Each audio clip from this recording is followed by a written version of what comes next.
میں آپ کو یہاں پر ایک بات بتانا ضروری سمجھتا ہوں کہ آج 6 دسمبر ہے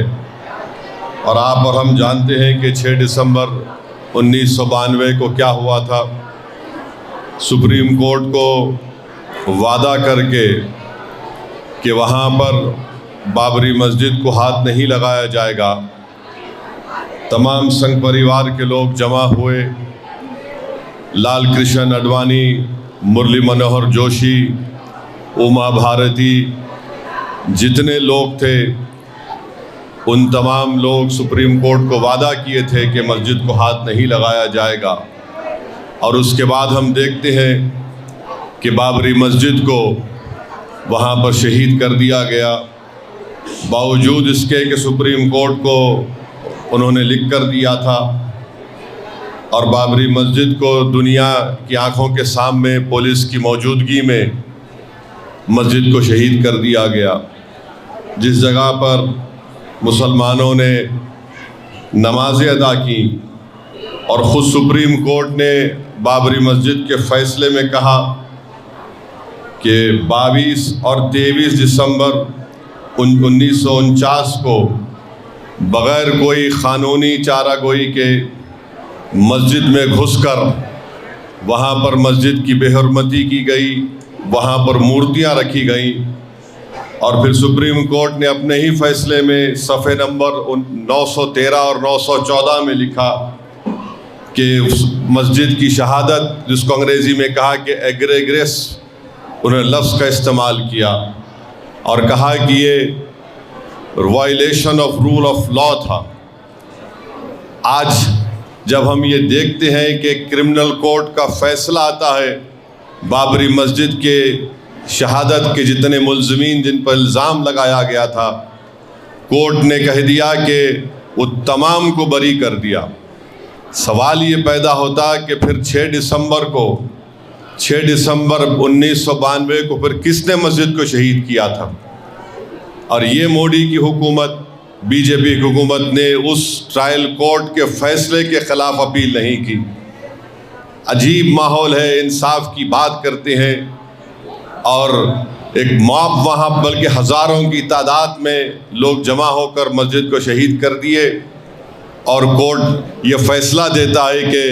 ہم کسی کو بھی مجرم نہیں قرار دے سکتے۔ میرے عزیز دوستوں اور بزرگوں، پھر ہم دیکھتے ہیں کہ حالیہ دنوں میں وزیر اعظم ملک کے کہا کہ 500 سال کے زخم اب ہمارے بھرے جا رہے ہیں۔ سوال یہ پیدا ہوتا کہ سپریم کورٹ نے اپنے فیصلے میں کہا کہ نہ کوئی مندر کو توڑ کر وہاں پر مسجد بنائی گئی، تو پھر کس بنیاد پر وزیر اعظم اس طرح کی بات کرتے ہیں؟ آخر وہ کون سے زخم کی بات کر رہے ہیں؟ زخم تو وہ ہے کہ 6 دسمبر 92 کو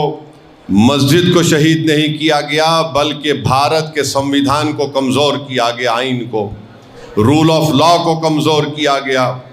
اس کو زخم دیا گیا، اور آج وزیر اعظم اس طرح کی بات کرتے ہیں۔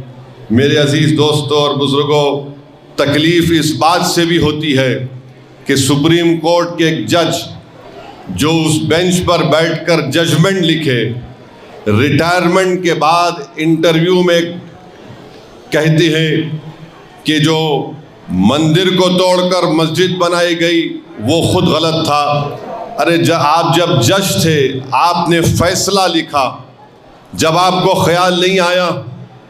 آپ نے اپنے فیصلے میں لکھا کہ مندر کو توڑ کر مسجد نہیں بنائی گئی تھی، اور مسجد اور مندر کے درمیان میں جو کتنا ایک زیادہ لمبا عرصہ تھا، مگر ریٹائرمنٹ کے بعد جج صاحب جج نہیں رہے تو ان کی زبان آزاد ہو گئی۔ مگر جب آپ کے ہاتھ میں قلم تھا تو آپ نے کیا لکھا؟ آپ نے لکھا کہ مندر کو توڑ کر مسجد نہیں بنائی گئی تھی۔ میرے عزیز دوستوں اور بزرگوں، آج آپ دیکھتے ہیں کہ اس طرح کے ججمنٹ جب آئے تھے، جب یہ ججمنٹ آیا، میں نے اسی وقت کہا تھا کہ یہ آستھا کی بنیاد پر فیصلہ دیا گیا۔ میں آج بھی یہ سوال اٹھا رہا ہوں، اگر 6 دسمبر 1992 کو اگر مسجد شہید نہیں ہوتی تو سپریم کورٹ کے ججز کیا فیصلہ دیتے؟ کیا فیصلہ دیتے آپ نے آستھا کی بنیاد پر فیصلہ کیا، اور پھر جو مسجد 400 سال سے ٹھہری ہوئی تھی اس کو آپ نے اپنے کورٹ کے ججمنٹ میں کہا ہے it is an violation of rule of law, اور جج صاحب بعد میں انٹرویو میں یہ بات کہتے ہیں۔ بہرحال ان کا چہرہ سامنے آ گیا دنیا کے سامنے، مگر اس بات کو ہم کو سمجھنا اور یاد رکھنا ہے کہ 6 دسمبر ایک یوم سیاہ ہے۔ 6 دسمبر ہمارے ملک کے لیے ایک سیاہ دن ہے، جس طرح گاندھی کو جس دن مارا گیا تھا وہ یوم سیاہ ہے۔ جس دن 6 دسمبر 92 کو مسجد کو شہید کیا گیا وہ ایک کالا دن تھا۔ جس دن اندرا گاندھی کے قتل کے بعد دلی کے سڑکوں پر سکھوں کا خون کی ہولی کھیلی گئی تو ملک کے لیے کالا دن تھا۔ جس وقت 2002 میں گجرات اور احمد آباد میں فسادات ہوئے وہ ایک یوم سیاہ تھا۔ تو یہ ایسی چیزیں ہیں جس کو ہم کبھی نہیں بھول سکتے، نہ بھولنا چاہیے۔ یاد رکھیے اگر قانون کی بالادستی رہے گی، رول آف لا رہے گا تو جمہوریت مضبوط ہوگی، انصاف مضبوط ہوگا۔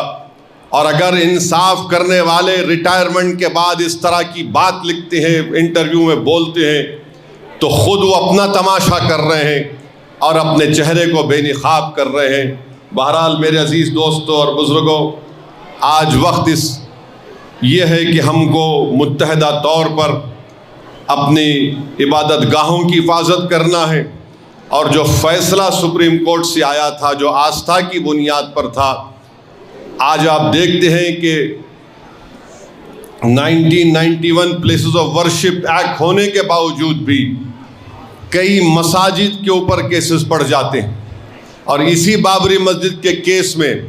اس ججز نے لکھا تھا کہ پلیسز آف ورشپ ایکٹ کا تعلق بیسک سٹرکچر سے ہے۔ سپریم کورٹ ایک بات بولتا ہے اور لوور کورٹ اس کو قبول نہیں کرتا ہے۔ بہرحال ہم کو جتنی اللہ نے ہم تمام کو صلاحیت دی ہے، ہم آئین کو مضبوط رکھیں، قانون کی بالادستی کو برقرار رکھیں یا رول آف لا کو برقرار رکھیں، اور ایسی طاقتوں کو پہچانیں جو ملک کے آئین کو، انصاف کو کمزور کرنا چاہتے ہیں۔ یاد رکھیے اس ملک کا کوئی مذہب نہیں ہے، یہ ملک تمام مذہب کے ماننے والوں کا ہے۔ اگر کوئی یہ کہے گا کہ یہ ملک ایک مذہب کا ہے تو پھر یاد رکھیے ہم ان عظیم آزادی کے مجاہدین کی قربانی کو رائگاں جانے دیں گے، کیونکہ اس وقت ہندو مسلمانوں نے مل کر، سکھوں نے، عیسائیوں نے مل کر انگریزوں سے اس ملک کو آزاد کروایا تھا، اور ہمارے بزرگوں نے یہ خواب دیکھا تھا، اور اسی لیے اس طرح کا آئین بنایا، کانسٹیٹیوشن بنایا 1950 میں جو ہم نے آئین اپنے آپ کو دیا۔ وہ یہ کہتا ہے کہ انڈیا جو اس کا پریامبل ہے، اس کا جو کہتا، اس میں یہ بات لکھی گئی کہ لبرٹی، ایکوالٹی، جسٹس، فٹرنیٹی، یہ 4 چیزیں جب آپ بات کرتے ہیں تو کسی ایک مذہب کی تائید میں بات نہیں ہوتی۔ تو بہرحال یہ چیزیں ہیں جس پر آپ کو ہم کو غور کرنا ہے۔ میں مبارکباد دیتا ہوں ان تمام طلباء اور طالبات کو جو حیدرآباد کے 1540 طلباء اور طالبات جن کو آج آل ان ون گائیڈ مل رہا ہے۔ میں امید کرتا ہوں کہ انشاءاللہ تعالی وہ اپنی تعلیم کو 10th اور 10ویں جماعت کی مکمل یا کامیاب ہونے کے بعد بھی جاری رکھیں گے، وہ اپنے خوابوں کو پورا کریں گے، اور انشاءاللہ تعالی مجھے یقین ہے کہ خاص طور سے ہماری بیٹیاں مسلمانوں کے نام کو روشن کریں گی، ملک کے نام کو روشن کریں گی، اور ہم ان کے ماں باپ سے یہ گزارش بھی کرتے ہیں کہ خاص طور سے اپنی بیٹیوں کی تعلیم پر توجہ دیجیے، ان کو قابل بنائیے، ان کے خوابوں کو پورا کریے، ان کو طاقتور بنائیے۔ اور یہ بھارت، ہمارا یہ وطن عزیز اس وقت طاقتور ہو سکتا ہے جب ملک کی 50% آبادی جو ہماری خواتین ہیں وہ تعلیم یافتہ ہو، اور یہ بات بالکل سچ ہے کہ مسلم خواتین میں تعلیم کا فقدان ہے۔ ہماری بچیوں میں لٹریسی زیادہ ہے، لٹریسی ریٹ بہت کم ہے، اس لیے بچیوں کو پڑھانا، ان کو کامیاب کرنا، ان کو طاقتور اگر ہم بنانا چاہتے ہیں تو ہم اپنی بیٹیوں کو تعلیم کے زیور سے آراستہ کریں تاکہ وہ ناانصافی کو ختم کر سکیں، اور ہر گھر میں ہماری بیٹی اگر تعلیم یافتہ ہوگی تو وہ گھر علم کے نور سے منور ہوگا۔ بہت بہت شکریہ۔ وآخر الدعوانا الحمدللہ رب العالمین۔